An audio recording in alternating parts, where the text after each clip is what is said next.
Аз съм Мартин Янев и заедно с брат ми Чавдар Янев преди повече от 10 години създадохме фирма Acme. Нашите сгради са сертифицирани по световните стандарти за устойчиво строителство. Ние вярваме в силата на изящната архитектура. Домовете, които изграждаме, съчетават креативна, обмислена, интелигентна философия на дизайна с изключително внимание към детайла и ангажираност към иновациите и околната среда.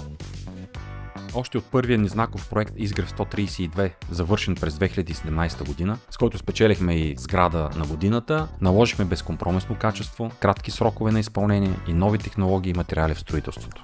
Сграда Изгрев 132, сертифицирана по стандарта BREEAM, отговаря на най-високите критерии за енергийна ефективност. Дори след 10 години тази сграда изглежда все едно е построена вчера. Комплексът ни Симеоново 145 дава усещането, че се намираме в Швейцария, а всъщност ние сме в квартал Симеоново, град София. Архитектурният стил на комплекса е в хармония с цялостната концепция за спокойствие, сигурност, здравословен живот и устойчивост. Енергийната ефективност е на най-високо ниво.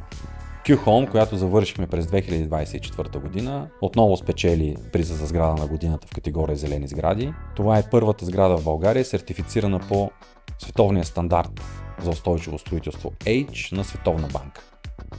В сграда Q-Home сме изградили централизирана геотермална система. Геотермията е възобновяем източник на енергия, който се извлича от земните недра. Няма водочерпене, правят се сондажи с дълбочина между 100 и 150 метра, където се извлича топлината на земята. След това, чрез термопомпи и циркулираща вода в системата, този начин се отоплява или охлажда сградата.